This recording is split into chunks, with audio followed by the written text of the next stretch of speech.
আচ্ছা, আজকে থেকে তাহলে আমাদের মডিউল অনুযায়ী ক্লাস শুরু হচ্ছে, তাই না? আগের ক্লাস আমরা ওরিয়েন্টেশন বা স্লাইড নিয়ে আলোচনা হয়েছিল, ডিজিটাল মার্কেটিং কি এবং ডিজিটাল মার্কেটিংয়ের 4 মাসের কোর্সে আমরা কি কি বিষয় শিখবো এগুলোর একটা ওভারঅল ধারণা আপনাদেরকে দিয়েছে। আচ্ছা, তো আমাদের মূলত মডিউলেটা যেভাবে সাজানো তার ভিতরে আমরা সবার প্রথম এসইও থেকে শুরু করব। এসইওটা শেষ হওয়ার পর আমরা অ্যাফিলিয়েট মার্কেটিংয়ের দিকে যাব। এরপরে হচ্ছে সোশ্যাল মিডিয়া মার্কেটিং, যেখানে আমরা ফেসবুক, ইউটিউব এবং লিঙ্কডইন মার্কেটিংগুলো আমরা শিখবো। হ্যাঁ, তো আমরা মডিউলে সবার প্রথম এসইও থেকে যেহেতু শুরু তো করতেছি, আর এসইওর ভিতরে সবথেকে ইম্পর্টেন্ট একটা পার্ট হচ্ছে কিওয়ার্ড। কি কিওয়ার্ড? আচ্ছা, কিওয়ার্ড কাকে বলে আমরা কি জানি? কিওয়ার্ড কাকে বলে? পিছন থেকে স্যার বলেন, কিওয়ার্ড কাকে বলে? আনুমানিক ধারণা। আচ্ছা, আমরা অনলাইনে যা কিছু লিখে সার্চ করি ওইটাই কি কিওয়ার্ড। এই যে এতদিন ধরে আমরা গুগলে যা কিছু সার্চ করছি, ইউটিউবে সার্চ করছি না, এই যা কিছু লিখে আমরা সার্চ করি না কেন ওইটাই কি কিওয়ার্ড। এখন আসেন, আজকে মূলত আমরা কিওয়ার্ড রিসার্চটা শিখবো। কিওয়ার্ড রিসার্চ কেন শিখবো? দেখেন, আমরা যখন কোনো একটা ওয়েবসাইট নিয়ে কাজ করব, যার কারণ কি এসইওটা পুরোটা হচ্ছে ওয়েবসাইট ভিত্তিক। কি ভিত্তিক? ওয়েবসাইট ভিত্তিক। আচ্ছা, তো এখন এসইওর মূল কাজটা কি আপনারা বলতে পারেন? এসইওর মূল কাজটা কি? একটা ওয়েবসাইট বা একটা ওয়েব পেজকে গুগলে কি করানো, র্যাঙ্ক করানো কাজটা মূলত মানে আমার এসইও করে থাকে। তো আমরা যে ওয়েবসাইটগুলো গুগলে র্যাঙ্কে দেখতে পাই, যে ওয়েবসাইটগুলো আমরা দেখতে পাই, তার আগে আমাদেরকে কিছু একটা লিখে তো সার্চ করতে হয়, সেটাই কি থাকে? কিওয়ার্ড থাকে। আচ্ছা, এখন দেখেন, আপনি যদি কিওয়ার্ড রিসার্চটা পরিপূর্ণভাবে না করেন, আপনি আপনার ক্লায়েন্টের কাছে পৌঁছাইতে পারবেন না। কিরকম? দেখেন, উদাহরণস্বরূপ আমরা একটু বলি কিওয়ার্ড রিসার্চ কেন গুরুত্বপূর্ণ। এসইওতে কিওয়ার্ড রিসার্চ খুবই গুরুত্বপূর্ণ। যারা ইন্টারনেটে কিছু সার্চ করে তারা কিছু না কিছু তথ্য জানার জন্য ইন্টারনেটে লিখে সার্চ করে, তাই না? ধরুন কেউ একজন গুগল সার্চ বক্সে ডার্ক স্পট ক্রিম লিখে সার্চ করছে। কি লিখে সার্চ করছে? Dark spot cream. দেখেন, আমি সার্চ করতেছি, ধরেন কোন একজন ব্যক্তির মতো আমি এখানে সার্চ করলাম ডার্ক স্পট ক্রিম, অনেকগুলো ওয়েবসাইট চলে আসছে না এখানে। আচ্ছা, এখন বলতেছে দেখেন, ডার্ক স্পট ক্রিম লিখে সার্চ দিল জানার জন্য কোথায় ভালো ডার্ক স্পট ক্রিম পাবে সে সম্পর্কে খবর নিতে। আচ্ছা, ধরেন আপনি ডার্ক স্পট ক্রিম বিক্রেতা, ধরেন আপনার একটা ক্লায়েন্ট আছে। কে আছে? ক্লায়েন্ট। অথবা আপনি নিজে একটা ওয়েবসাইট রেডি করছেন, সেটা হচ্ছে বিভিন্ন ধরনের dark spot related cream sale করেন। আচ্ছা, এখন আপনি বিক্রেতা। এখন আপনি যদি কিওয়ার্ড যদি সঠিকভাবে রিসার্চ না করে কন্টেন্ট তৈরি করে ফেলেন, কন্টেন্ট বুঝেন? কন্টেন্ট কোনগুলোকে বলে? এই যে দেখেন, আমরা যখন এই ওয়েবসাইটগুলোর ভিতরে যাব, ওয়েবসাইটগুলো যখন আমরা ভিজিট করতেছি, এই যে ভিজিট করার পরে এইখানে যে প্রোডাক্টগুলো দেখতে পাই বা এখানে বিভিন্ন ধরনের আর্টিকেল লেখা থাকে না, এই যে আর্টিকেল দেখতে পাচ্ছি না, এগুলো মূলত কি কন্টেন্ট। এগুলো কি কন্টেন্ট। এখন এই কন্টেন্টগুলো লেখা হয় কিসের উপর ভিত্তি করে? কিওয়ার্ডের উপর ভিত্তি করে। কিসের উপর ভিত্তি করে? কিওয়ার্ডের উপর ভিত্তি করে মূলত এই কন্টেন্টগুলো লেখা হয়ে থাকে। এখন দেখেন, আপনার যদি সেই কিওয়ার্ডটাই যদি প্রপারলি রিসার্চ না করে আপনি কন্টেন্ট তৈরি করেন, আপনি সঠিকভাবে পৌঁছাইতে পারবেন না ক্লায়েন্টের কাছে। কেন না? কারণ হচ্ছে গিয়ে, আমরা যখন কিওয়ার্ড রিসার্চ করি, এখানে ভিতর বেশ অনেকগুলো টপিক থাকে বা অনেকগুলো পয়েন্ট থাকে। প্রথমে হচ্ছে আমার কিওয়ার্ড। প্রথমে কি আছে? দেখেন, এখানে একটা আমরা শিট শেয়ার করছি, যেটা কিনা আমরা কিওয়ার্ড রিসার্চ করার ক্ষেত্রে দরকার হবে। তার ভিতরে এই দুইটা জিনিস আমরা একটু মার্ক করে দেই, এইটা, এরপরে হচ্ছে এটাকে একটু মার্ক করে দিব, লাস্টেরটাকে একটু মার্ক করে দিব আমি। আচ্ছা, কিওয়ার্ড রিসার্চ করার ক্ষেত্রে এই যে এগুলো মার্ক করে দিছি, যেগুলো এগুলো বাদ দিয়ে বাকি যে আমরা পয়েন্টগুলো দেখতে পাচ্ছি, এই সকল পয়েন্টগুলো যখন আমরা রিসার্চ করে বের করব, তারপরেই বুঝতে পারবো যে আমার কিওয়ার্ডটা আসলে নিয়ে আমার কাজ করা উচিত নাকি উচিত না। তা প্রথমে কি আছে? এখানে কিওয়ার্ড আছে। কিওয়ার্ডের পরে কি আছে? Search volume. সার্চ ভলিউম বলতে কি বোঝাচ্ছে? এই যে আমি কিওয়ার্ডটা যেখানে নিব, যে শব্দটা আমি নিচ্ছি, ওই কিওয়ার্ডটা লেখা আসলে প্রতি মাসে ব্যক্তি সার্চ করে কিনা। কোনো ব্যক্তি কিওয়ার্ডটা লেখে কি করে কিনা, সার্চ করে কিনা, সেটা আমাকে বের করতে হবে। হতে পারে আমি এমন একটা কিওয়ার্ড লেখে কাজ করতেছি যে কিওয়ার্ডটা কখনো কোনো ব্যক্তি ব্যবহারই করে নাই বা গুগলে সার্চই করে না, তাহলে সেই কিওয়ার্ড লেখে আমার বা সেই কিওয়ার্ড নিয়ে কাজ করে আমার লাভ হবে? কখনোই লাভ হবে না। এরপরে আসবে সিপিসি, এরপরে আসবে অ্যাডভার্টাইজার, র্যাঙ্কিং ডিফিকাল্টি বা আদার্স আর অনেকগুলো পার্ট আছে। আচ্ছা, তো এখন যদি একটু নিচের দিকে আসি, আমরা গুগলে যে কিওয়ার্ডগুলো লিখে সার্চ করি, এই কিওয়ার্ডগুলো 3 টাইপের হয়। কয় টাইপের? 3 টাইপের। কি কি? AdSense, affiliate, service.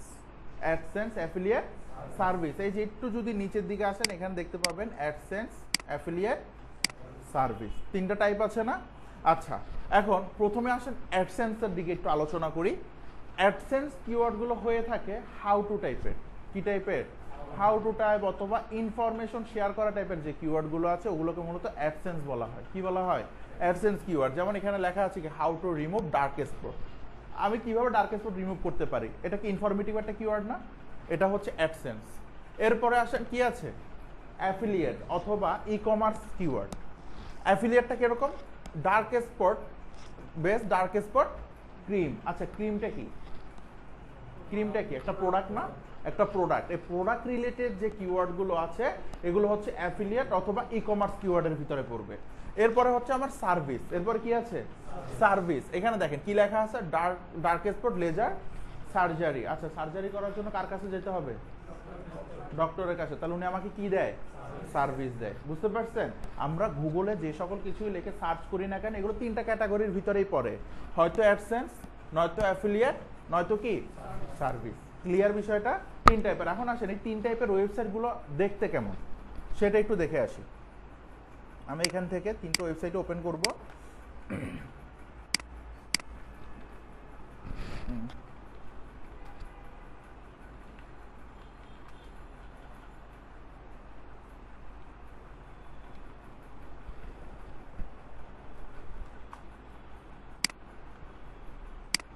আচ্ছা, এখানে আমি তিন টাইপের ওয়েবসাইট বের করছি। প্রথমে যদি এই কন্টেন্টটাকে দেখি বা এই ওয়েবসাইটটাকে দেখি, এই ওয়েবসাইটে উনি ডার্ক স্পট মানে কিভাবে রিমুভ করা যেতে পারে ঘরোয়া পদ্ধতিতে তার উপর ভিত্তি করে একটা কন্টেন্ট ও এখানে লিখছে।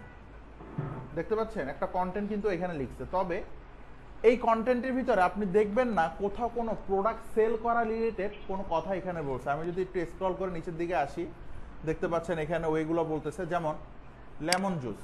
কি জুস? Lemon juice. লেমন জুসের মাধ্যমে কিভাবে আমি কি করতে পারি? ডার্ক স্পট রিমুভ করতে পারি। আচ্ছা, অনলাইন থেকে কিছু বলতে যাচ্ছে। আচ্ছা, ডিসপ্লে শেয়ার করা হয়নি না? আচ্ছা, এখন কি দেখতে পাচ্ছেন? এখন দেখেন 6টা ঘরোয়া পদ্ধতির কথা বলছে না? তার ভিতর লেমন জুস একটা, যে লেমন জুসের মাধ্যমে আমি কি করতে পারি? ডার্ক স্পট রিমুভ করতে পারি। এটা একটা গেল। অ্যালোভেরার মাধ্যমে কিভাবে আমি ডার্ক স্পট রিমুভ করতে পারি। এই রিলেটেড বিভিন্ন ধরনের ইনফরমেটিভ বিষয়গুলো এখানে শেয়ার করছে। কোনো প্রোডাক্ট সেল করার কোনো ইন্টেনশন ওর এখানে নাই। এখন আপনি চিন্তা করতে পারেন ও যে এই ফ্রিতে আমার একটা কন্টেন্ট শেয়ার করলো, ওর লাভটা কি? আমরা যখন একটা ওয়েবসাইট ক্রিয়েট করি বা বিল্ড করি, এটার পিছনে কিন্তু বছর শেষে আমাকে একটা অ্যামাউন্ট খরচ করতে হয় ওয়েবসাইটের পিছনে, ডোমেইন হোস্টিং যেটাকে বলে। হ্যাঁ, খরচ করতে হয়। তাহলে ও যে এত টাকা খরচ করে আমাকে ফ্রিতে এই ইনফরমেশনগুলো দিচ্ছে, ওর লাভটা কি? কি চালায়? অ্যাড চালায়। এই যে দেখবেন আমরা বিভিন্ন ওয়েবসাইটের ভিতরে যখন যাই, বিভিন্ন ধরনের অ্যাড শো করে না চারপাশে? এই ও মূলত ইনকামটা করতেছে অ্যাডের মাধ্যমে। কিসের মাধ্যমে? অ্যাডের মাধ্যমে। আপনি যদি এখানেও দেখেন কিছু মাঝখানে মাঝখানে অ্যাডভার্টাইজমেন্ট লেখা থাকে। এটা তো হয়তো ছিল, আমি একটু দেখাই আপনাদেরকে। উপরের দিকে চলে যাই। এই যে অ্যাডভার্টাইজমেন্ট লেখা আছে, দেখতে পাচ্ছেন? তাহলে ও মূলত এখান থেকে ইনকাম করতে চায় কিসের মাধ্যমে? অ্যাডভার্টাইজমেন্টের মাধ্যমে। তাহলে ওর আর্নিংটা হচ্ছে এই যে গুগলে যে অ্যাডগুলো শো করায় সেই অ্যাডগুলো থেকে মূলত আর্নিংটা করবে। যেমন আমরা যখন এই ওয়েবসাইটটাতে ভিজিট করতেছি, চারপাশে অ্যাডগুলো শো করতেছি, আমি অ্যাডগুলো দেখতে পাচ্ছি না?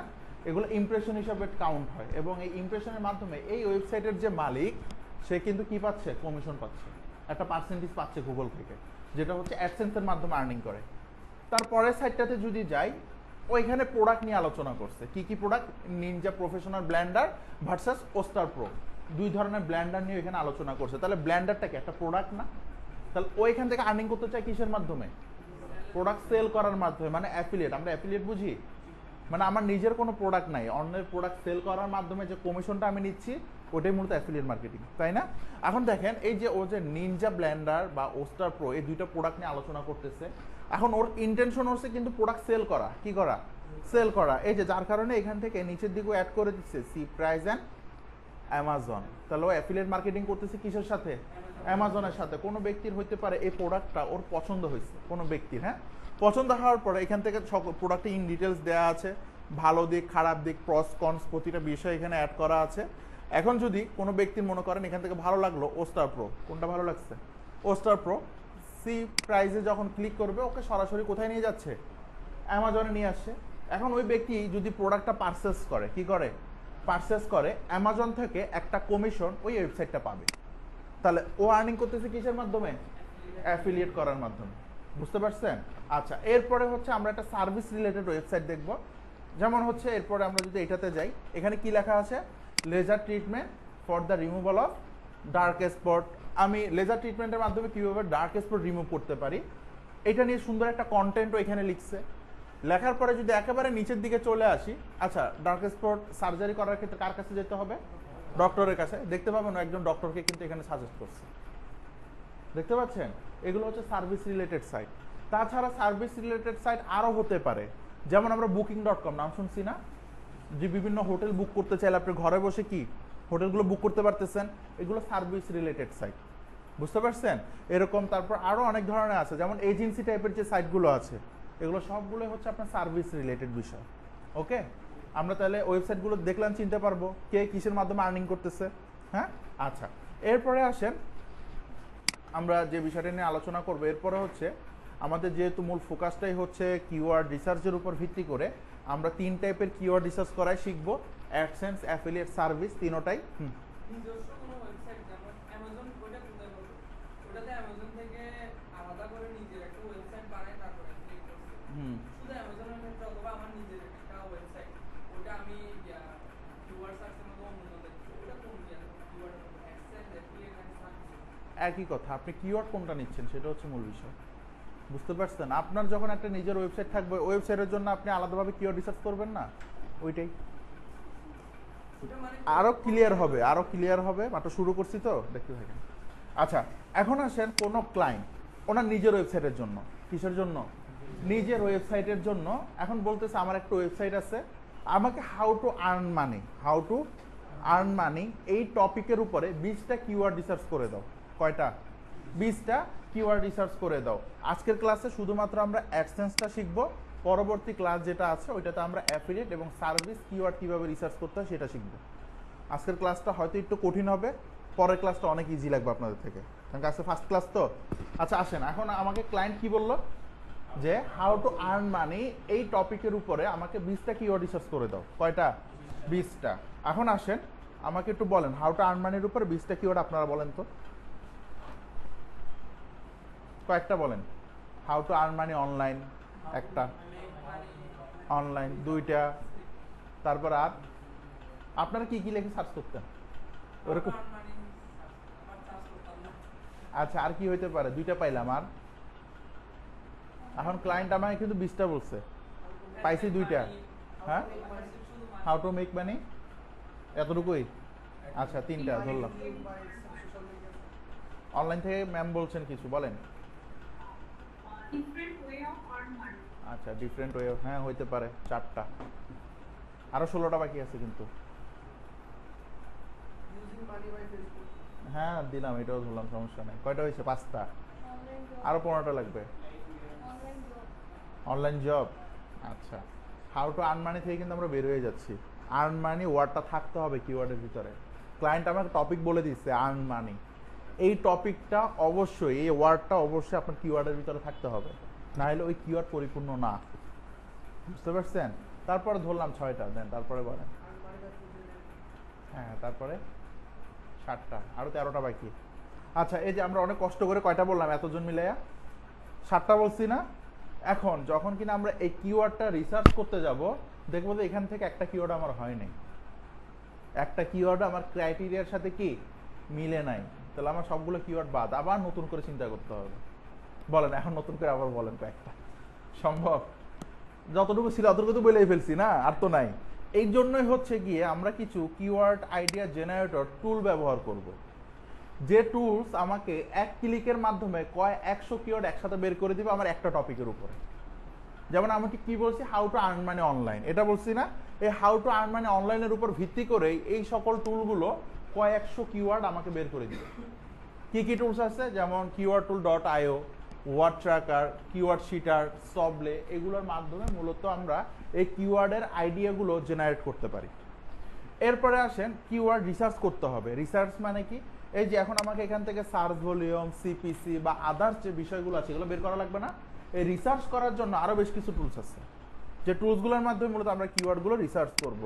যেমন হচ্ছে গিয়ে অ্যাডওয়ার্ড প্ল্যানার বা কিওয়ার্ড প্ল্যানার বলতে পারেন, কিওয়ার্ড এভরিহোয়ার আছে, কিওয়ার্ড সার্ভার আছে, keyword finder, keyword revealer, Ubersuggest, Semrush, এইচর‍্যাপ, এরকম রিলেটেড কয় একশো আপনার কি আছে টুলস আছে যেগুলোর মাধ্যমে এগুলো করা যায়। তবে এসইওর ভিতরে সব থেকে বেশি ব্যবহার হয় যে কিওয়ার্ড যে টুলসটা, সেটার নাম হচ্ছে সেমরাশ। কি নাম? সেমরাশ। তো আমরা ওইটা ব্যবহার করতে পারি, উবার সাজেস্ট ব্যবহার করতে পারি।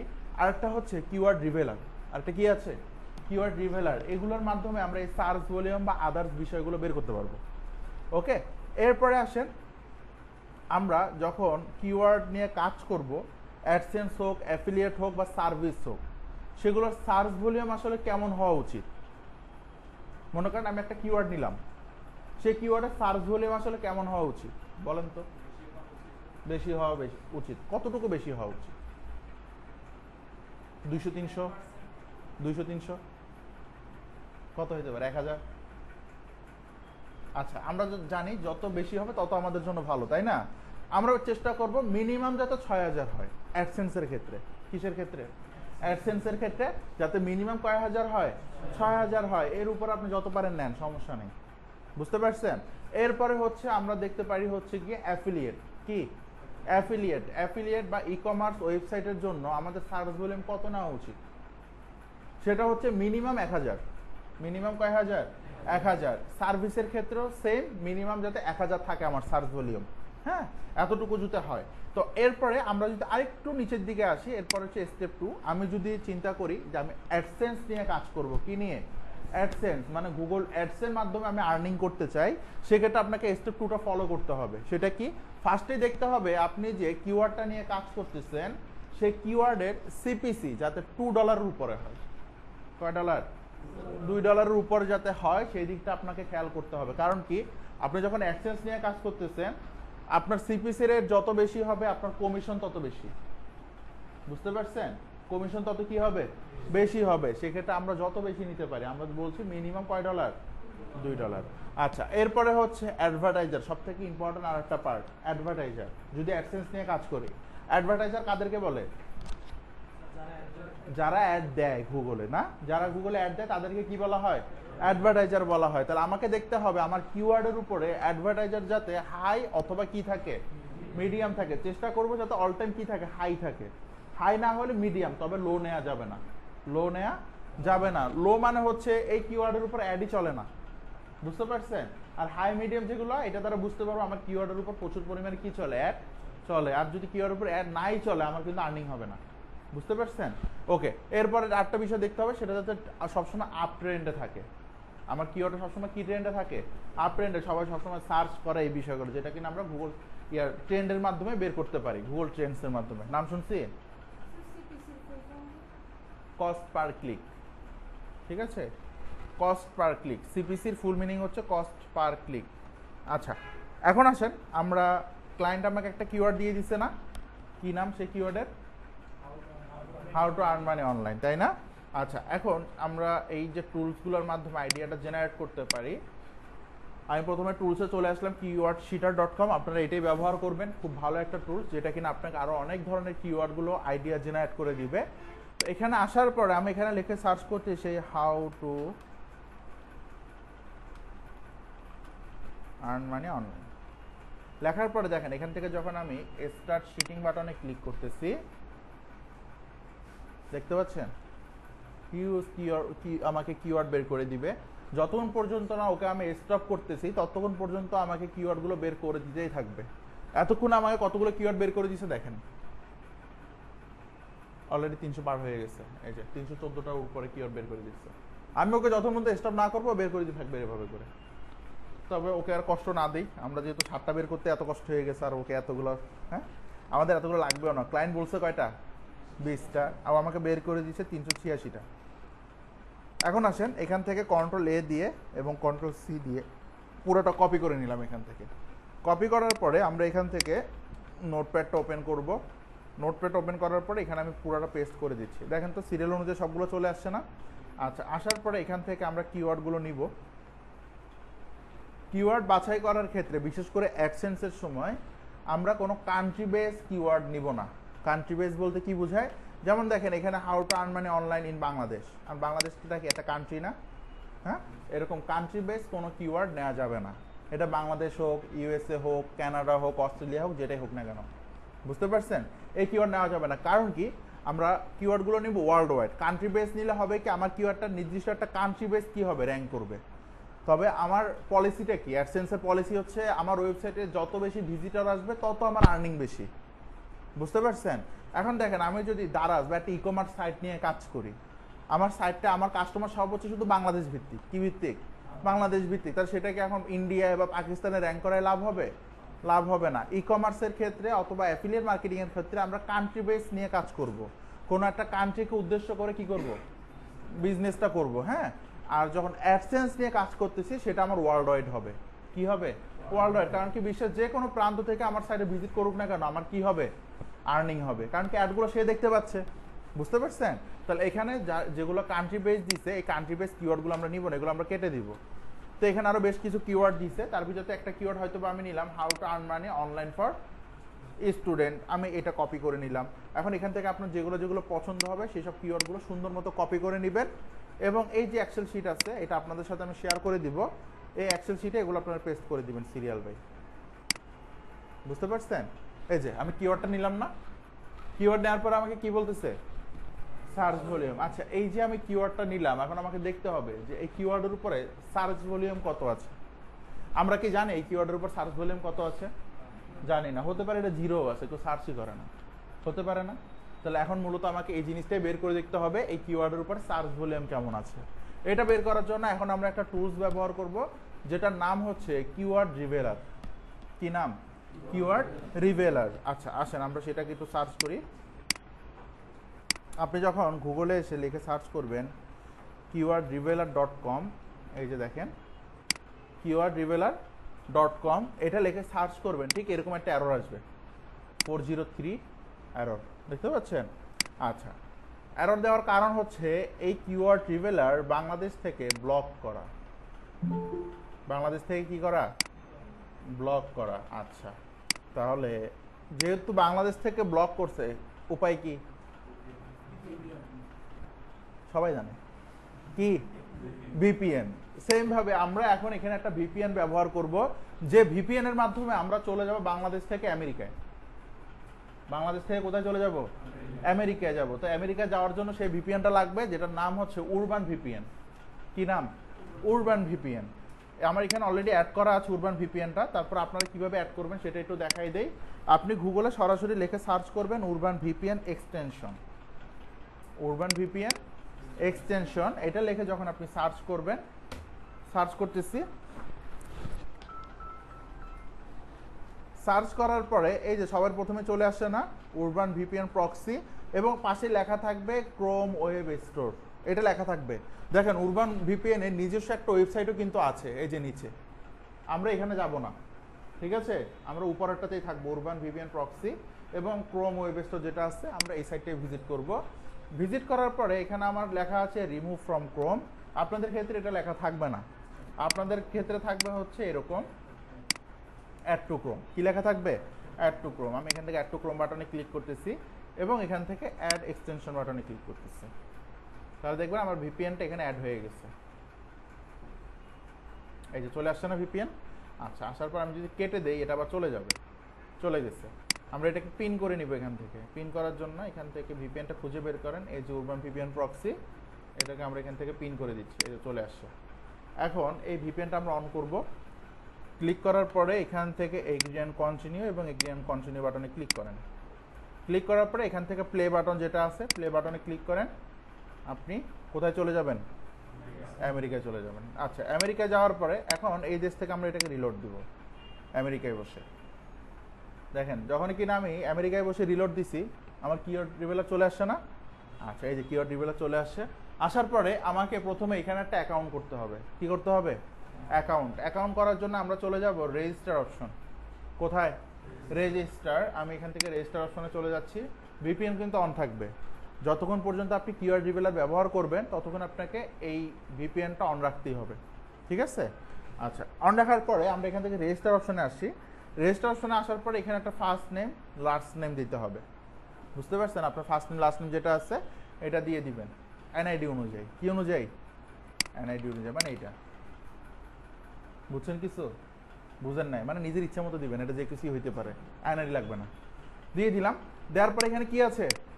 Email address. আপনার যে পার্সোনাল ইমেল অ্যাড্রেস ইমেলটা আছে সেটা এখানে দিবেন প্রথম অ্যাকাউন্ট করার ক্ষেত্রে। তবে আমরা যতগুলো টুলস এসইওর ক্ষেত্রে ব্যবহার করব সবগুলোই পেইড। সবগুলোই কি পেইড। ফ্রিতে আপনাকে কিছু কাজ করার সুযোগ দিবে। যেমন কিওয়ার্ড রিভেলারের কথা যদি বলি, উবার সাজেস্ট বলেন বা এসিএম রাজ বলেন, যেটাই বলেন না কেন, প্রতিটা টুলস আপনাকে 24 ঘন্টার ভিতরে মাত্র 3টা কিওয়ার্ড রিসার্চ করতে দিবে ফ্রিতে। কয়টা? 3টা। এখন ক্লায়েন্ট তো আমাকে বলছে 20টা। কয়টা? 20টা। তাহলে বাকিগুলো, বাকি 17টা কিভাবে করব? বাকি 17টা করব ট্যাম্প মেইলের মাধ্যমে। কিসের মাধ্যমে? Temp mail. আচ্ছা, আমার এখানে যদি অ্যাকাউন্ট 10টা অ্যাকাউন্ট থাকে, কয়টা অ্যাকাউন্ট? 10টা অ্যাকাউন্ট। তাহলে একদিনে আমি কয়টা করতে পারতেছি? 30টা। এখন আপনাদের 10টা জিমেল আইডি আছে? কার কার আছে জিমেল আইডি 10টা? কারো নাই। তাহলে এখন করণীয় 10টা অ্যাকাউন্ট করতে হবে আমাদেরকে। কি দিয়ে? মোবাইল নাম্বার দিয়ে, তাই না? 10টা করা সম্ভব না। আচ্ছা, যদি সম্ভব না হয় সেক্ষেত্রে আমরা ব্যবহার করব ট্যাম্প মেইল, মানে টেম্পোরারি মেইল, যেগুলো আপনাকে কিছু সময়ের জন্য ফ্রিতে দিবে। আর সেই মেইলটা দিয়ে আমরা অ্যাকাউন্ট করার পরে সেই মেইলেরও আর আমার দরকার নাই, মানে আমার অ্যাকাউন্ট হয়ে গেছে, কাজ শেষ। বুঝতে পারছেন সেটা কিভাবে? আসেন আমরা দেখি। ট্যাম্প মেইল আমরা ব্যবহার করব একটা ওয়েবসাইট থেকে, যে ওয়েবসাইটের নাম হচ্ছে smailpro.com। এই যে smailpro.com, এটা লিখে আপনারা গুগলে সার্চ করবেন। smailpro.com লিখে সার্চ করার পরে আপনাকে ঠিক এরকম একটা ওয়েবসাইটে নিয়ে আসবে। ওয়েবসাইটে আসার পরে এই জাম্পটাকে একটা মেইল দিয়ে দিচ্ছে ফ্রিতে, দেখতে পাচ্ছেন? এই মেইলটা আমরা এখান থেকে কপি করে নিব। কপি করার পরে এখানে এটা পেস্ট করে দেন ইমেল অ্যাড্রেসের এখানে। এরপর আমাকে একটা পাসওয়ার্ড দিতে বলছে। দেখেন আমার এখানে অ্যাকাউন্ট কতগুলো, সবগুলো অ্যাকাউন্ট কিন্তু কাজ করে। তো আমরা এখানে আরেকটা অ্যাকাউন্ট করব, সেক্ষেত্রে এখান থেকে আমি পাসওয়ার্ড হিসাবে এটাই ব্যবহার করতেছি। এখন বলতে পারেন এখানে কি আমাদের জিমেলে যে পাসওয়ার্ড ব্যবহার করছি ওই পাসওয়ার্ড ব্যবহার করবো কিনা? না, আপনি আপনার পছন্দ মতো পাসওয়ার্ড এখানে ব্যবহার করতে পারবেন। তবে এটা মনে রাখতে হবে, কারণ কি কিওয়ার্ড রিভেলারের পরবর্তীতে যখন আবার লগ ইন করতে যাবেন সেক্ষেত্রে আপনাকে এই মেইল এবং পাসওয়ার্ড দিয়ে কি করতে হবে? লগ ইন করতে হবে। হ্যাঁ, ওকে। তো এখানেও আমি সেই পাসওয়ার্ডটা দিয়ে দিচ্ছি, সেম পাসওয়ার্ড, রিপিট পাসওয়ার্ড করলাম এখানে। দেওয়ার পরে ক্রিয়েট অ্যান অ্যাকাউন্ট। যখন কিনা ক্রিয়েট অ্যান অ্যাকাউন্ট আমি ক্লিক করতেছি, আমার অ্যাকাউন্ট কমপ্লিট হয়ে যাবে, মানে অ্যাকাউন্ট ক্রিয়েট করা শেষ। তো এখন ওরা আমাকে যেটা বলতেছে সেটা হচ্ছে এই মেইলটা যে আমার, সেটা ভেরিফাই করতে বলছে। কি করতে বলছে? ভেরিফাই। আমি যদি ভেরিফাই না করে আমি অন্য কারো মেইল নিয়েও তো অ্যাকাউন্ট করে ফেলতে পারি, তাই না? সেই জন্য এখানে আমাকে ভেরিফাই করতে হবে। ভেরিফাই করার জন্য এই মেইলের যে ইনবক্স আছে, ইনবক্সে যেতে হবে। আমরা সবাই একটা জিমেল আইডির ইনবক্স আছে না, যেখানে সকল ধরনের মেইল যায়? সেমভাবে এই ইমেইলেরও একটা কি আছে? ইনবক্স আছে। তো আমরা যদি এই যে স্মেল প্রো আবার ফিরে আসি, এই সেই ইনবক্স দেখতে পাচ্ছেন? নিচে যদি খেয়াল করেন আমাকে কনফার্মেশন মেইলটা পাঠাইছে কিওয়ার্ড রিভেলার থেকে। এটা ক্লিক করেন। এখানে ক্লিক করার পরে এই যে কিওয়ার্ড রিভেলারের যে ভেরিফাই লিঙ্ক, এটাতে ক্লিক করেন।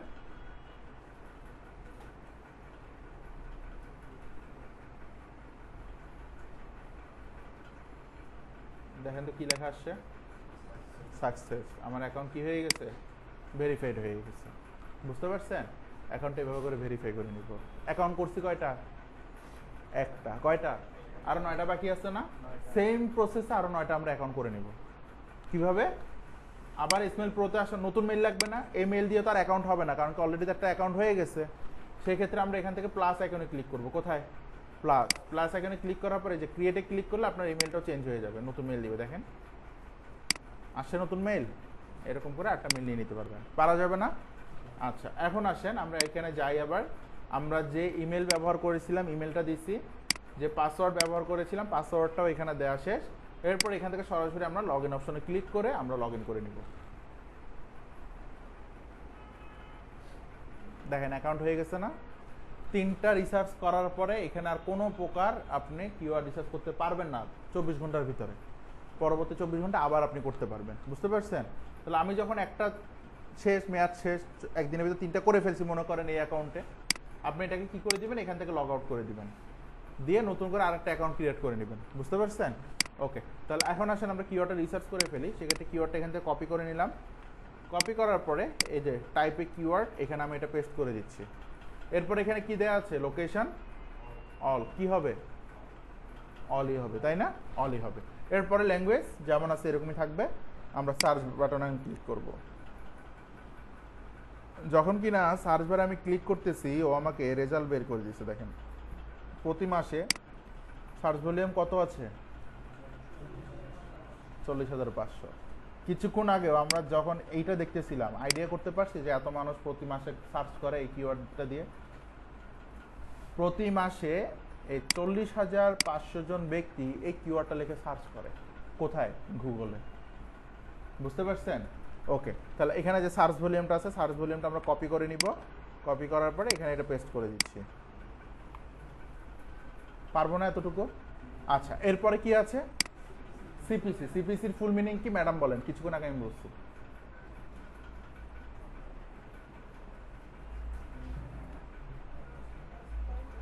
Cost per click. Okay, good. তাহলে দেখেন এখান থেকে আমরা এখন সেই সিপিসিটাও কিওয়ার্ড রিভেলার আমাকে বের করে দিবে। আপনি যদি আচ্ছা সিপিসি কত ডলার রাখতে বলেছিলাম? $2, তাই না? আচ্ছা, এখন দেখেন ও আমাকে এই যে সিপিসিটাও বের করে দিচ্ছে। কত আছে? 0.75 সেন্ট, তাই না? $1 নয় কিন্তু, আরো সেন্ট দিচ্ছে আমাকে। তাহলে আমি এখানে যেটা আছে এটাই নিয়ে নিচ্ছি। তবে আমরা চেষ্টা করব কত থাকতে? হ্যাঁ, এখানে 1 হয়ে গেছে। এটা কারেন্সি থেকে আমরা নাম্বার করে দিব। ওকে, চলে আসছে। আর আপনি নিজে যখন এই অ্যাডসেন্স নিয়ে কাজ করবেন সেই ক্ষেত্রে এই বিষয়গুলো আপনি ফিল আপ করতে পারেন। তবে এটা তো আমরা শেষের দিকে যাব, এখন না। হ্যাঁ, আচ্ছা, এরপরে কি আছে এখানে? অ্যাডভার্টাইজার। এরপরে আছে র্যাঙ্কিং ডিফিকাল্টি। র্যাঙ্কিং ডিফিকাল্টি কাকে বলে? র্যাঙ্কিং ডিফিকাল্টি হচ্ছে আমি এই কিওয়ার্ডটা নিয়ে যদি কাজ করি, গুগলের র্যাঙ্কে নেওয়ার ক্ষেত্রে আমার কতটুকু কষ্ট হতে পারে তার একটা মানদণ্ড, যেটা কিনা 0 থেকে 100 পর্যন্ত হয়। 0 থেকে কত হয়?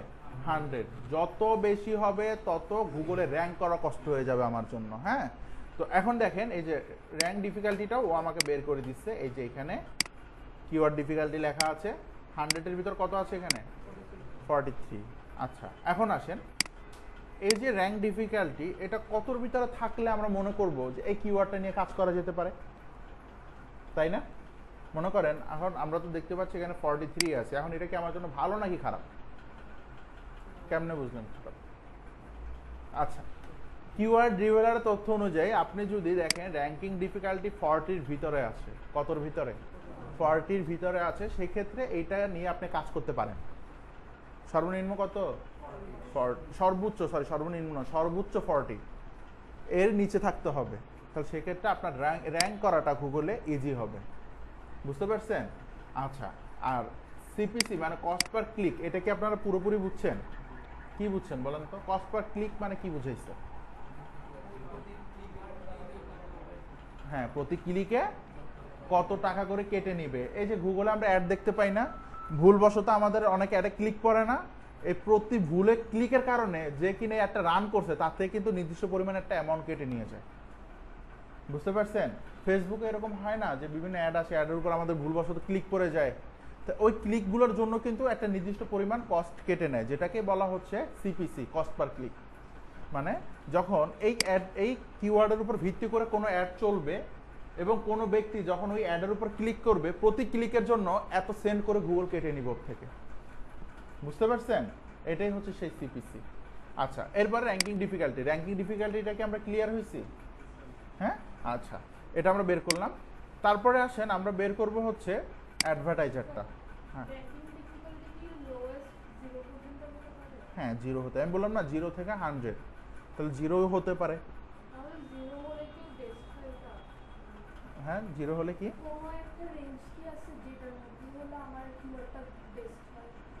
আমি তো বললাম যে সর্বোচ্চ 40, এর নিচে হলে আপনি নিতে পারেন, এটাই ভালো। তবে যত কম হবে তত ভালো। হ্যাঁ, 0 হলে আরো ভালো। বুঝতে পারছেন? এটাই মানে ভালোর ভালো, ভালোর ভালো এরকম যাবে আর কি। মানে 40-র নিচে যত কম হতে থাকবে, মনে করেন 30 হলে এটাও ভালো, 25 হলে আরেকটু বেশি ভালো, এরকম আর কি বিষয়টা। কিন্তু সর্বোচ্চ আমি কত পর্যন্ত নিতে পারবো? 40 পর্যন্ত, মানে 40 পর্যন্ত নিতে পারবে, এর বেশি নেওয়া যাবে না। আচ্ছা, এরপরে হচ্ছে অ্যাডভার্টাইজার। এই যে আমি কিওয়ার্ডটা নিলাম, এখন আমাকে দেখতে হবে এই কিওয়ার্ডের উপরে আসলে গুগলে অ্যাড চলে কিনা। সেটা এখন আমাকে দেখতে হবে। এটা কোত্থেকে দেখতে পারি আইডিয়া করেন তো? এই কিওয়ার্ডের উপরে আসলে গুগল অ্যাড চলে কিনা সেটা আমরা কিভাবে দেখতে পারি? কে বলতে পারে আমাকে এই অ্যাড চলে নাকি চলে না? গুগলই বলতে পারে। কারণ কি আমরা অ্যাডগুলো চলে কিসের মাধ্যমে? গুগলের মাধ্যমে। তাহলে গুগলই জানবে যে কিওয়ার্ডের উপর আসলে অ্যাড চলে নাকি চলে না, তাই না? এখন সেটা জানার জন্য আমরা গুগলের একটা টুলস ব্যবহার করব, যেটার নাম হচ্ছে কিওয়ার্ড প্ল্যানার। কি নাম? Keyword planner. আমরা যদি এখান থেকে আবারও চলে যাই, এখানে লিখে সার্চ করব। এখন আর আমার দরকার নেই এটা, উরবান ভিপিএনটা আমি অফ করে দিচ্ছি। এখন এখানে আমি সার্চ করব কিওয়ার্ড প্ল্যানার। এই যে কিওয়ার্ড প্ল্যানার, এটা লেখা আমরা সার্চ করব। করার পরে আমরা একটু নিচের দিকে চলে আসব। এখানে এটা আছে,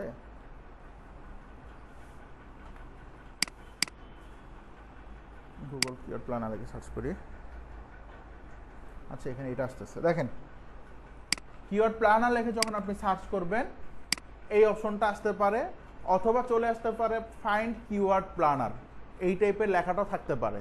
আমি একটু দেখাই ওইটাও আসে কিনা। এখানে হয়তো এটা আসতেছে না, আপনাদের ব্রাউজার আসতে পারে।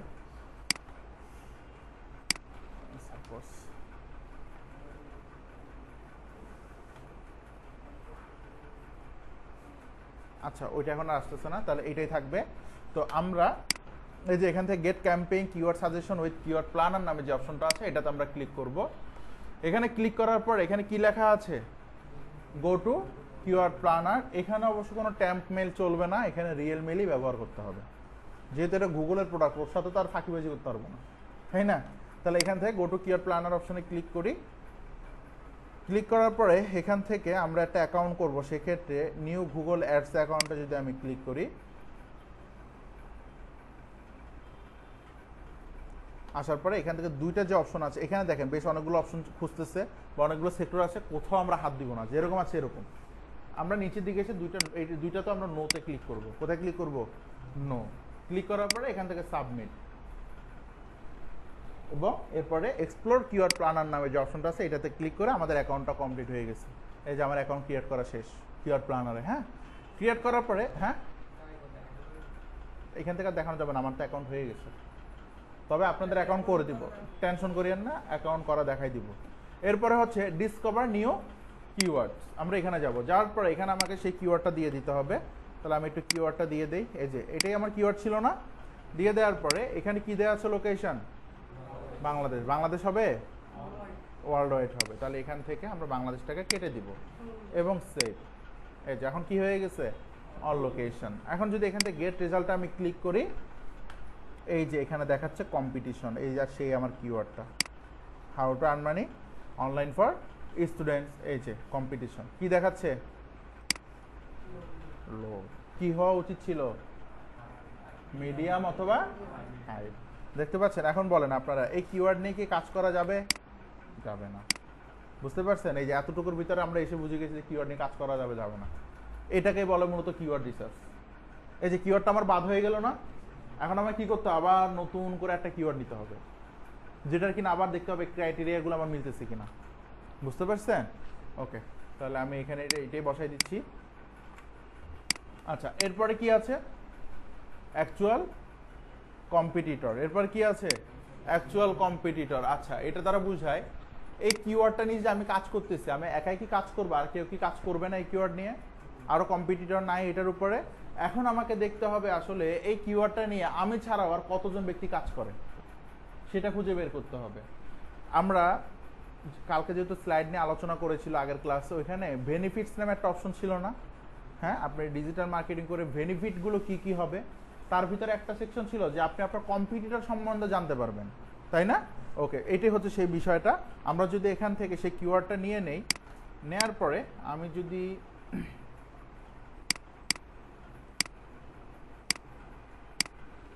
এই যে এখানে কিওয়ার্ডটা লিখে সার্চ করি এবং টুলসে যদি যাই, একটা রেজাল্ট দেখতে পাচ্ছেন? এটা কি কম্পিটিটর নাকি? মানে এই কিওয়ার্ডের উপরে এই ওয়েবসাইটগুলো আছে, ওই ওয়েবসাইটগুলো আছে। বুঝতে পারছেন? এখন এরা কি আপনার কম্পিটিটর? যেহেতু এতগুলো ওয়েবসাইট আসছে, গুগলের রেজাল্টে শো করতেছে, তাহলে কতজন? হাতে গোনা 4-5 জন নাকি? এই জিনিসটা এখন আমাদেরকে বের করতে হবে। বের করার জন্য আমরা একটা সার্চ টার্ম ব্যবহার করব, যেটার নাম হচ্ছে অল ইন টাইটেল। এই যে এইটা অল ইন টাইটেল, এই যে দেখতে পাচ্ছেন, এতটুকু আমরা কপি করে নিব। কপি করার পরে আমি যদি এখানে দিয়ে দেই এবং মাঝে কি লেখা আছে, ইয়োর কিওয়ার্ড, এই ইয়োর কিওয়ার্ডের এখানে আমি কিওয়ার্ডটা দিয়ে দিব। দেওয়ার পরে এখন এন্টার বাটনে ক্লিক করেন এবং এখন যদি এখান থেকে টুলসে যাই, কত আছে 990 জন। এরাই হচ্ছে মূলত আপনার অ্যাকচুয়াল কম্পিটিটর। আপনার এই কিওয়ার্ডটা নিয়ে মূলত আপনাকে প্রতিযোগিতা করতে হবে এই 990 জনের সাথে, এরা সবাই না। বুঝতে পারছেন? আচ্ছা, এরপর একটু আমাকে বলেন তো, গুগল মূলত কতগুলো ওয়েবসাইটকে ভ্যালু দিয়ে থাকে বলতে পারবো? মানে কতগুলো ওয়েবসাইটকে গুগল মানে গুরুত্ব দিয়ে থাকে? এর বাইরে যেগুলো আছে এগুলোকে গুগল ভ্যালু দেয় না। হ্যাঁ বলেন।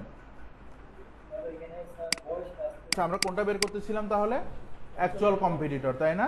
আচ্ছা দেখেন, তাহলে এই যে আমি এখন এখান থেকে যেটা বের করলাম, প্রথমে ছিল এইটা লেগে সার্চ করছি, প্রায় হিউজ পরিমাণে একটা ওয়েবসাইট আমার এখানে শো করতেছে। আর যখন কিনা আমি অল ইন টাইটেল দিয়ে এখানে সার্চ করতেছি, এরপরে আমার এখানে রেজাল্ট কত আসছে? 990। বুঝতে পারছেন? এবং অ্যাকচুয়ালি হচ্ছে কি আমার এতগুলো কম্পিটিটর আছে, তো আমরা যে জায়গাটায় ছিলাম সেটা হচ্ছে কি আসলে গুগল কতগুলো ওয়েবসাইটকে ভ্যালু দেয় এটা আমরা জানি। এটা হচ্ছে গিয়ে 1 থেকে 100 পর্যন্ত, 1 থেকে 100 পর্যন্ত। এরপরে 101 থেকে শুরু করে এই যে 990 নাম্বারের যে ওয়েবসাইট আছে, দুইটার ভ্যালু ইসেম, 101 যেটা এবং এখানে 990 নাম্বারে যেটা আছে, দুইটার ভ্যালুই কি গুগলের কাছে সেম, কোনো ভ্যালুই নেই ওদের। আমরা র‍্যাঙ্কিং করে 1 থেকে 100। হ্যাঁ, র্যাঙ্কিং হচ্ছে গিয়ে 1 থেকে 100 পর্যন্ত। 101 যে আছে র্যাঙ্কিং এ নাই, সে র্যাঙ্কিং এর বাইরে। বুঝতে পারছেন? আপনি দেখেন গুগলে স্ক্রল করেন, এই যে ওয়েবসাইটগুলো স্ক্রল করে যান, আপনি 100টাই দেখবেন, এই 990টা ওয়েবসাইট আপনার কাছে আসবে না। 1 থেকে 100-র ভিতর যারা আছে তাদের ওয়েবসাইটগুলো আপনি এখানে দেখতে পারবেন, এর বেশি দেখা যাবে না। সার্চ করেও আপনি পাবেন না। বুঝতে পারছেন? হইতে পারে হ্যাঁ ওদের ওয়েবসাইটের নাম সরাসরি আপনাকে লিখে সার্চ করতে হবে, তাছাড়া আসবে না। বুঝতে পারছেন বিষয়টা? ওকে, তাহলে এখন আমাকে প্রতিযোগিতা করতে হচ্ছে কতজনের সাথে? 990 জনের সাথে মূলত আপনাকে প্রতিযোগিতা করতে হচ্ছে। তো এদের সাথে করে করে তারপর মূলত এখানে আসতে হবে। তবে আমাকে আবার দেখতে হবে এইখানের ভিতরে যারা শুরুর দিকে আছে তারা কতটুকু স্ট্রং, সেটা দেখার জন্য এরপরে পার্টে আমাকে বের করতে হবে হচ্ছে অ্যাভারেজ পিএ এবং ডিএ। এটার মাধ্যমে বুঝতে পারবো এই যে শুরুর দিকে যারা আছে তারা আসলে কতটুকু স্ট্রং। কারণ আমার তো 990 জনের জানার দরকার নাই, তাই না? তো এর ভিতরে 100 জনের ভিতরেও আবার সব থেকে ভ্যালু দেয় কার? এদেরকে 1 থেকে 10-এর ভিতরে যারা আছে, 1 থেকে 10-এর ভিতরে যারা আছে তাদেরকে আবার গুগল একটু বেশি ভ্যালু দেয়। বুঝতে পারছেন? ওকে, তাহলে এখন আমরা প্রথমে এখানে আমার কম্পিটিটর কতজন আছে সেটা একটু বসাই নেই। কত ছিল? 990 জন, তাই না? বসালাম এটা। এরপরে কি আছে? অ্যাভারেজ পিএডিএ। পিএ মানে হচ্ছে পেজ অথরিটি। পিএ মানে কি? Page authority. ডিএ মানে হচ্ছে ডোমেইন অথরিটি। দুইটা জিনিস, একটা ওয়েবসাইটের ভ্যালু হয় 3টা। কয়টা? 3টা। মানে বিভিন্নভাবে আমরা 3টা সোর্স থেকে বের করতে পারি। প্রথমে হচ্ছে পেজ অথরিটি। পেজ অথরিটির উপর ভ্যালু করে বৃদ্ধি পায় ডোমেইন অথরিটি, এবং ডোমেইন অথরিটি পেজ অথরিটি দুইটা মিলে বৃদ্ধি পায় হচ্ছে ডোমেইন র্যাঙ্কিং। ডোমেইন র্যাঙ্কিং বা ডোমেইন রেটিং, ডোমেইন রেটিং, হ্যাঁ, এটা বৃদ্ধি পায়। ডোমেইন রেটিং বা পেজ র্যাঙ্কিং এগুলো আমরা পরবর্তীতে আরো জানবো এগুলো কি। তো আমরা এখন আপাতত এটা বের করি। তো আমি যদি এখান থেকে এই যে কইছিলাম এখানে, তো এখন আমাকে পেজ অথরিটি ডোমেইন অথরিটিটা বের করতে হবে। এটা বের করার জন্য আমরা এখানে লিখে সার্চ করব moz.com। কি .com? moz.com। দাড়ি মোজ না, ওয়েবসাইটের নামই মোজ। ওয়েবসাইটের নাম কি? মোজ। এই যে moz.com, এটা লিখে যখন আপনি সার্চ করবেন, সার্চ করার পরে সেমভাবে আপনাকে এখানে একটা অ্যাকাউন্ট করতে হবে। কি করতে হবে? অ্যাকাউন্ট করতে হবে। তবে মোজে অ্যাকাউন্ট করাটা একটু টাফ, কারণ কি এখানে ভুলভালভাবে ট্রাই করতে থাকলে আপনার আইপি ব্লক করে দিতে পারে, এবং এটা 24 থেকে 48 ঘন্টা পর্যন্ত হতে পারে। মানে এর ভিতরে এখানে আর কোনো প্রকার কি করতে পারবেন না, অ্যাকাউন্ট করতে পারবেন না। ভুলভাল বলতে দেখা যায় আপনি ইমেইলে @ দিতে ভুলে গেছেন, অ্যাকাউন্ট করতে গেছেন, একটা এরর চলে আসলো। আপনি পাসওয়ার্ড যেটা ব্যবহার করছেন পাসওয়ার্ডের সাথে রিপিট পাসওয়ার্ড মিলে নাই, এগুলো এরর না? এই সকল ছোট ছোট এররগুলোর কারণে কিন্তু অ্যাকাউন্ট রেস্ট্রিক্টেড হয়ে যেতে পারে, মানে আপনি 24 থেকে 48 ঘন্টার ভিতরে অ্যাকাউন্ট করতে পারবেন না। বুঝতে পারছেন? এটা অনেকটা টাফ জায়গা। তবে এখানে আপনাদেরকে আমি একটা অ্যাকাউন্ট দিয়ে দিব, মোজ অ্যাকাউন্ট দিয়ে দিব, ওইটা নিয়ে কাজ করতে পারেন। তারপর সাইন আপ কীভাবে করতে পারেন তার পদ্ধতিটা আমি একটু দেখাই দিই। সরাসরি চলে যাবেন এখান থেকে সাইন আপ, কোথায় সাইন আপ, প্রথমে এখানে লেখা আছে দেখেন, এখানে কিন্তু সাইন আপ লেখা নাই। আমরা চলে যাব প্রথমে লগ ইনে, কোথায় লগ ইন, লগ ইন থেকে চলে যাব সাইন আপ, লগ ইন থেকে সাইন আপ। আচ্ছা, সাইন আপ অপশনে যাওয়ার পরে প্রায় 4টা স্টেপ আছে। তার ভিতরে প্রথমে আমরা এখানে একটা ইমেল অ্যাড্রেস দিব, এরপরে ডিসপ্লে নেম, পাসওয়ার্ড এগুলো দিতে হবে। আমি সেমভাবে একটা ট্যাম্প মেল ব্যবহার করবো। এখান থেকে এসমেল প্রোতে যাব, মেলটা কপি করে নেই, এরপরে হচ্ছে এখানে ইমেলটা দিয়ে দিচ্ছি। এরপরে কি আছে ডিসপ্লে নেম, এরপরে কি আছে ডিসপ্লে নেম। ডিসপ্লে নেম বলতে এখানে আপনাকে একটা ইউনিক নেম ব্যবহার করতে হবে, যেটা কি না আগে কেউ ব্যবহার করে নাই। এখন যদি চিন্তা করেন আপনার নাম ব্যবহার করবেন, হতে পারে আপনার নাম অলরেডি কেউ ব্যবহার করছে, কারণ কি আপনার নামটা যে আপনার একারই আছে অন্য কারো না এরকমটা তো না, আপনার নামে আর অনেকের নাম থাকতে পারে না, সে ওরা অ্যাকাউন্ট করতেই পারে স্বাভাবিক। তো সেই ক্ষেত্রে আমাদেরকে একটা ইউনিক নেম ব্যবহার করতে হবে। আমি ধরেন এটাই আমার ইউনিক নেম, দেওয়ার পরে এখানে কিছু নাম্বার অ্যাড করে দেন, আপনার মোবাইল নাম্বারের লাস্টে 4 ডিজিট অ্যাড করে দেন, তাহলে এটা অটো ইউনিক হয়ে যাবে। ইউনিক করার পরে একটা পাসওয়ার্ড, আমি এটাই পাসওয়ার্ড হিসাবে ব্যবহার করবো। এখানে ধরে নেন এই অ্যাকাউন্টটা আপনাদের জন্য ক্রিয়েট করতেছি, এখানে যে ইমেলটা ব্যবহার করছি, যে পাসওয়ার্ডটা ব্যবহার করছি, এটা দিয়ে আপনারা লগ ইন করবেন, ঠিক আছে? আমি অ্যাকাউন্ট দিয়ে দিব এটাই। তো এটা দেওয়ার পরে আই এগ্রি বাটনে ক্লিক করব। এরপরে হচ্ছে এখান থেকে নেক্সট স্টেপ, এই যে দেখেন এরর আসছে কিনা, এরর আসছে না? আমাকে অ্যাকাউন্ট করতে দিছে, নেক্সট স্টেপে যেতে দিছে আমাকে, যেতে দেয়নি কেন হচ্ছে? এই যে দেখেন ইমেল অলরেডি এক্সিস্ট, আমি তো ইমেল ব্যবহারই করিনি, মাত্র নিলাম না আপনাদের থেকে। যেহেতু ট্যাম্প মেল ব্যবহার করতেছি এরর আসবেই, বুঝতে পারছেন? সেক্ষেত্রে আমরা যে কাজটা করবো, মেলটা চেঞ্জ করে দিব, নতুন মেল নিব। মাত্র বললাম না মোজ অ্যাকাউন্ট করাটা একটু ঝামেলা শুরু, সমস্যা নেই, আমরা নিয়ে নেই, বিকল্প এ আছে আমাদের কাছে। আই এগ্রি দিব এবং নেক্সট স্টেপ এটা দিয়েই করব। কি বলতেছে? টেম্পোরারি ব্লক, কয় ঘন্টার জন্য? 1 আওয়ারের জন্য ব্লক করে দিচ্ছে।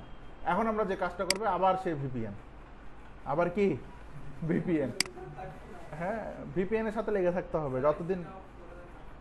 ঠান্ডা লাগতেছে নাকি? আচ্ছা, আমি আবারও সেই ভিপিএনটা অন করলাম। অন করার পরে পাসওয়ার্ডটা আমি একটু চেঞ্জ করে দিই, যে এই ওয়েবসাইট এইটার সাথে পাসওয়ার্ডটা মিলিয়ে রাখি। পাসওয়ার্ড এটাই দিলাম, আই এগ্রি এবং ভেরিফাই হিউম্যান। এরর আসুক সমস্যা নাই, আমরা কয়েকটা ক্লিক করব এখান থেকে। এই যে হয়ে গেছে, দেখছেন ভিপিএন অন করছি, হয়ে গেছে। এরপর এখানে billing information, payment information, purchase summary আর অনেক কিছুই আসবে। কোনো কিছু করবেন না, আমরা আবার নেক্সটে চলে যাবো। আমাদের অ্যাকাউন্ট শেষ, অ্যাকাউন্ট করা হয়ে গেছে। ব্যাগে চলে যাই, এই যে ওয়েলকাম টু মোজ। মোদের অ্যাকাউন্ট উল্টাপাল্টা, বুঝতে পারছেন? আগামাতা পাইছেন কিছু অ্যাকাউন্ট করার, আগামাতা পান না, কিন্তু আমাদের অ্যাকাউন্ট হয়ে গেছে। তো অ্যাকাউন্ট করার পরে দেখেন আবার লগ ইন করতে বলতেছে, আমি লগ ইন অপশনে ক্লিক করব। আমাদের মোজটা মূলত ভেরিফাই করে নিতে হবে। কি করে নিতে হবে? ভেরিফাই। আমাদের মোজটা কিন্তু ভেরিফাই হয় না, সেই জন্য এটাকে আবার লগ আউট করে দিব। লগ আউট করার পরে আমরা যে ইমেল পাসওয়ার্ড ব্যবহার করেছিলাম সেটা এখানে দিতে হবে। আমি ইমেলটা দিয়ে দিব এবং এখানে যে পাসওয়ার্ড ছিল পাসওয়ার্ডটাও দিয়ে দিব। দেওয়ার পরে একটু দেখে নিই পাসওয়ার্ড ঠিক আছে কিনা। হ্যাঁ, এরপরে লগ ইন। এরর আবার আসছে না? এখন বলতেছে আমার মেলটা ভেরিফাই করা নাই, ভেরিফাই করতে হবে। কি করতে হবে? Verify email. সেই জন্য এই যে ক্লিক হেয়ার অপশনে ক্লিক করেন, এই যে আমার সেই মেল, রিসেন্ট ইমেলে ক্লিক করবো। এখান থেকে মেল পাঠাইছে, আমি এখানে আসি, ইনবক্সটা চেক করবো। এখন রিলোড দেই, এই যে মোজ থেকে মেল চলে আসছে না? এটাকে এখন আমরা অ্যাক্টিভ করে নিব, অ্যাক্টিভ ইউর অ্যাকাউন্ট। এই যে এখন মোজটা আমাদের পার্মানেন্টলি ওকে, ঠিক আছে? আচ্ছা, তো এখানে এখন আমরা যে মেইল এবং পাসওয়ার্ডটা ব্যবহার করছি এইটাই আমি আপনাদেরকে দিয়ে দিব, এইটাই আপনারা সবাই ব্যবহার করতে পারবেন, কোনো সমস্যা নেই, লাইফ টাইম। আর এটাতে পেইড ফ্রি বলতে কিছু নেই, পুরোটাই ফ্রি। আমাদের যতটুকু কাজ দরকার এটা আমরা ফ্রিতেই করতে পারবো, বুঝতে পারছেন? তাহলে আপনাদের মেসেঞ্জারে আমি এটা একটু দিয়ে দিচ্ছি, হ্যাঁ, যাতে কিনা আপনাদের জন্য সুবিধা হয়। কত জানি ব্যাচ 24-28। আমি এখানের ভিতরে মেইল এবং যে পাসওয়ার্ড আছে দুইটা দিয়ে দিলাম, ঠিক আছে? আপনার হ্যাঁ পারবেন, যদি চিন্তা করেন অ্যাকাউন্ট নিজে থেকে করবেন করতে পারবেন, সমস্যা নেই, ঠিক আছে? যাতে আপনার ঝামেলা না হয় সেই জন্য করে দিলাম এটা, বুঝতে পারছেন? কারণ কি মোজ অ্যাকাউন্ট নিয়ে এখন অনেকে সাপোর্ট আছে যাদের কিনা এসিও প্রায় শেষের দিকে, এসিওর ক্লাস প্রায় কিসের দিকে, শেষের দিকে, ওরা এখন পর্যন্ত মোজ অ্যাকাউন্ট করার জন্য এখনো সাপোর্টে আসে, তাহলে বুঝেন এটা করাটা কিরকম ঝামেলা। আচ্ছা যাই হোক, তো আমরা এখানে অ্যাকাউন্ট করার পরে এখন আমাদের যে কাজটা করতে হবে পিএডিএ বের করতে হবে। আর পিএডিএ বের করার জন্য আপনাকে একটা এক্সটেনশন ব্যবহার করতে হবে যেটার নাম হচ্ছে মোজবার। কি নাম? মোজবার। আমি এখান থেকে প্রথমে ওয়েব স্টোরে যাব,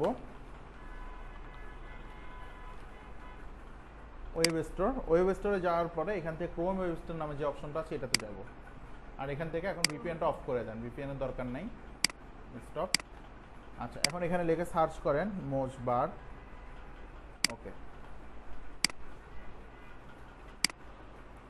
এবং আমাদের এখানে অলরেডি এটা অ্যাড করা আছে মোজবারটা, আপনারা অ্যাড করে নেবেন, পারবেন না?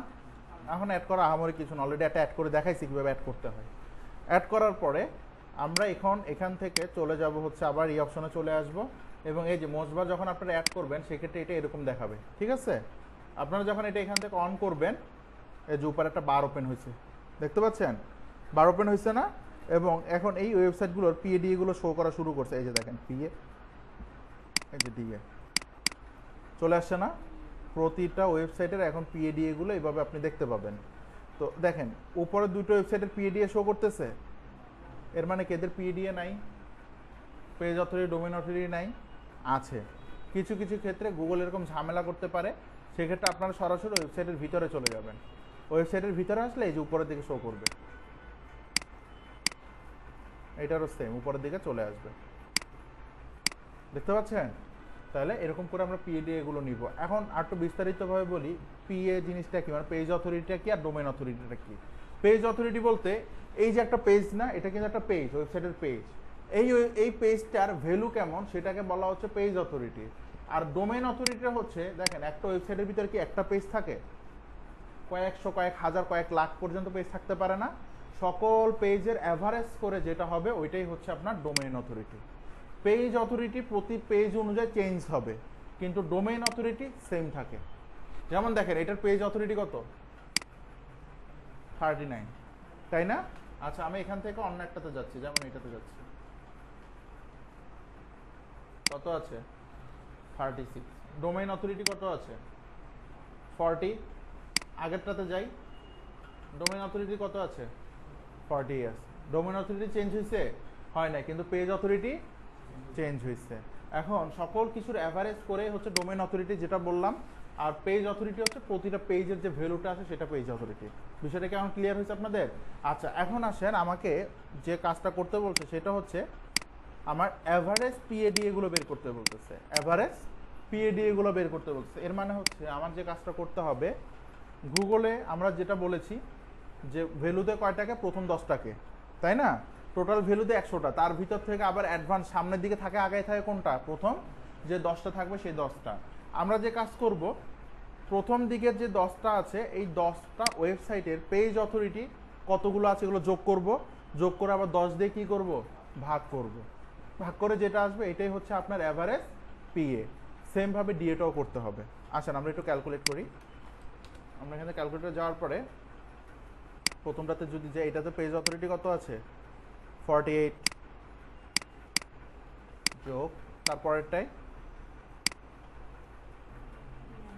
39।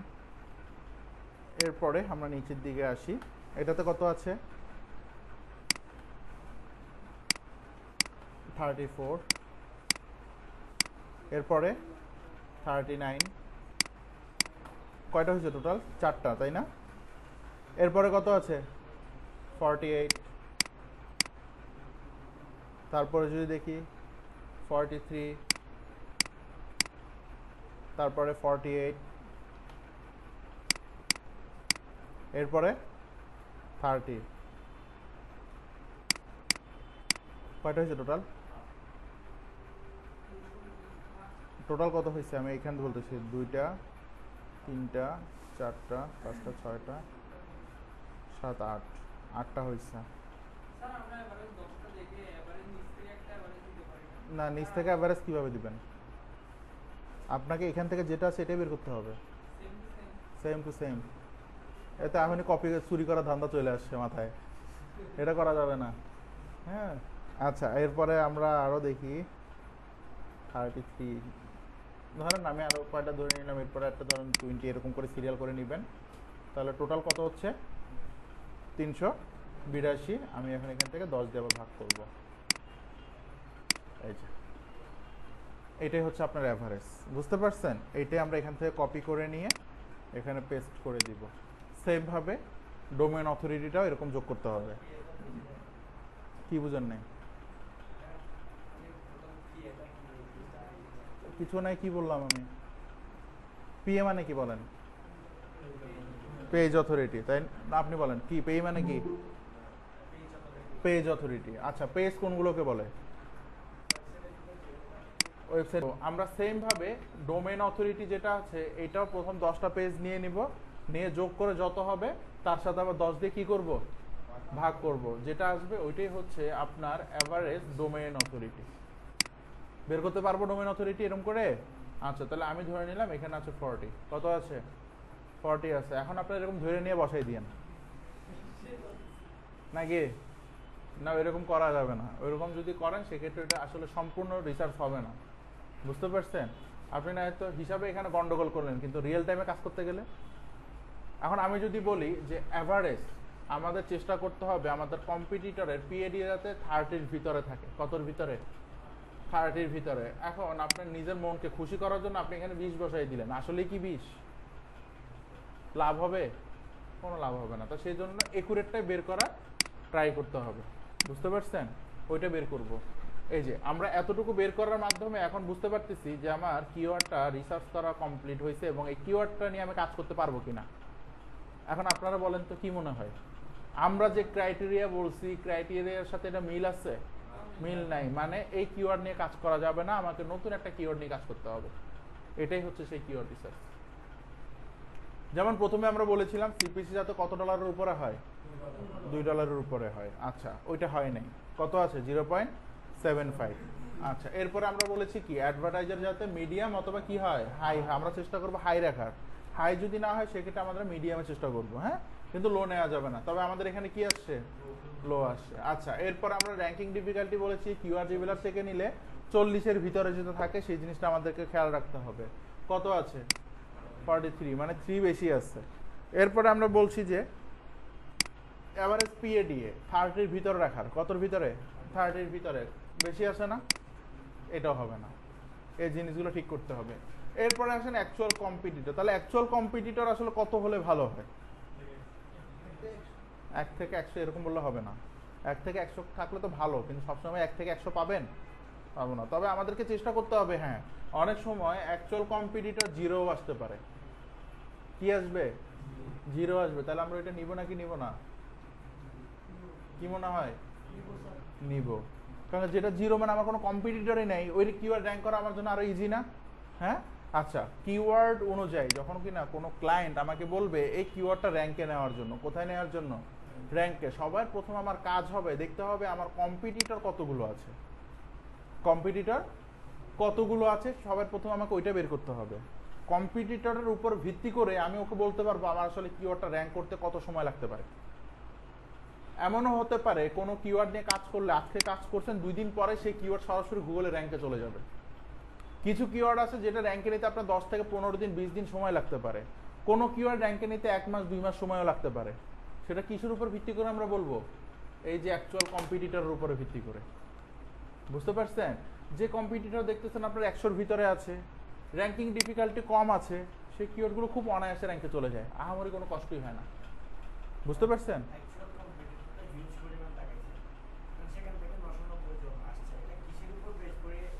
হ্যাঁ, খুব ভালো একটা কোয়েশ্চেন করছেন। আচ্ছা, আমরা তো মূলত প্রথমে দেখতে পাইছি আমার কম্পিটিটর হচ্ছে এতজন, তো পরবর্তীতে কিসের উপর ভিত্তি করে মূলত 990 জন দেখাইল, তাই না? এই কোশ্চেনটা তো কেউ করেন নাই।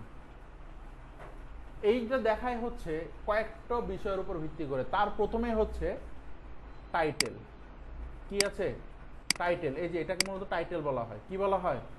টাইটেল বলা হয়। এই টাইটেলের ভিতরে ওরা এই কিওয়ার্ডটা ব্যবহার করছে কিনা, এইটা একটা প্রবলেম। ওরা যে টাইটেলে ব্যবহার করো আমার কম্পিটিটর, শুধু টাইটেলেই না, টাইটেল আছে, ম্যাটা ডেসক্রিপশন আছে, কন্টেন্ট আছে, তারপর ইউআরএল আছে, এইগুলোর ভিতরেও কিওয়ার্ডটা ব্যবহার করছে কিনা। যেই ব্যবহার করছে সেই হচ্ছে আমার কম্পিটিটর। এখানে যাদেরকে দেখতে পাচ্ছেন সবাই মোটামুটি দেখবেন এই কিওয়ার্ডটা ব্যবহার করছে, আছে না? সেম কিওয়ার্ডটা আছে না এখানে? বুঝতে পারছেন? তাহলে এরকম প্রপার ভাবে কিওয়ার্ডটা ব্যবহার করছে 990 জন। কয়জন? 990 জন। তাহলে সবাই যেহেতু ব্যবহার করছে, তাহলে সবাইকে র্যাঙ্ক না দিয়ে মাত্র 100 জনকে র্যাঙ্ক দিল কেন? সবাই ব্যবহার করছে না, কেন দেয় নাই? এই র্যাঙ্কের পিছনে তার পরবর্তী কাজ, কিওয়ার্ডের রিসার্চের পরবর্তী কাজ হচ্ছে আমার কন্টেন্টটা প্রপারলি লেখা হচ্ছে কিনা।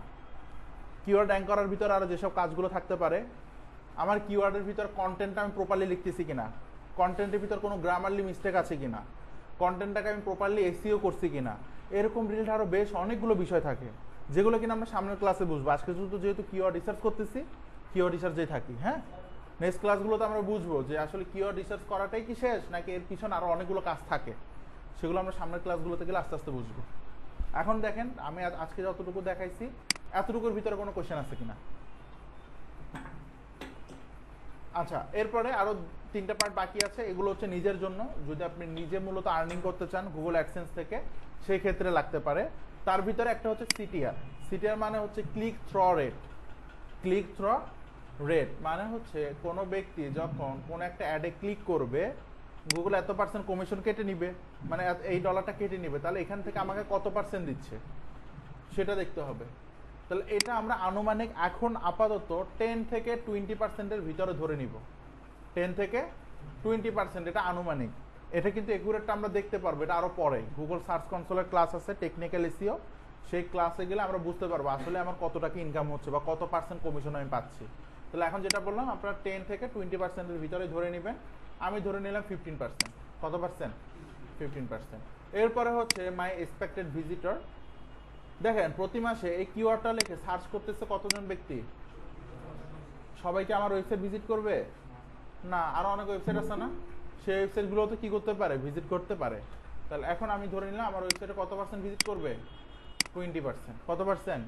20%। তাহলে দেখেন তো 40,500 থেকে 20% যদি আমি নেই কত হয়?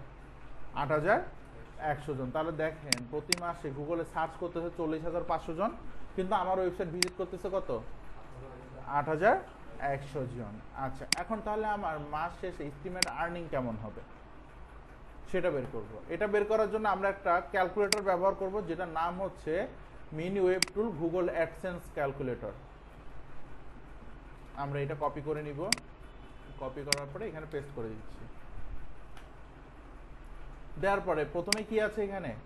Page impression. পেজ ইমপ্রেশন বলতে আমার পেজে কতজন ভিজিট করতেছে, কতজন? 8,100 জন। এরপরে হচ্ছে সিটিআর কত %? 15% ছিল। এরপরে হচ্ছে কস্ট পার ক্লিক কত ছিল? 0.75 নাকি 2.5 ছিল না? আচ্ছা 7.5 হলে 7.5।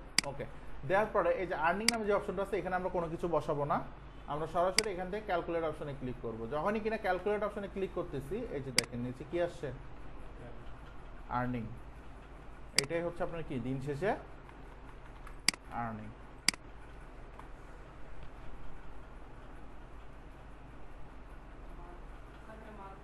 মান্থলি। কি হিসাবটা করতে খুব ইজি না? কিন্তু আসলে কি এত ইজি? সময় দিতে হবে, প্রচুর সময় দিতে হবে এগুলোর পিছনে, বুঝতে পারছেন? হ্যাঁ বলেন।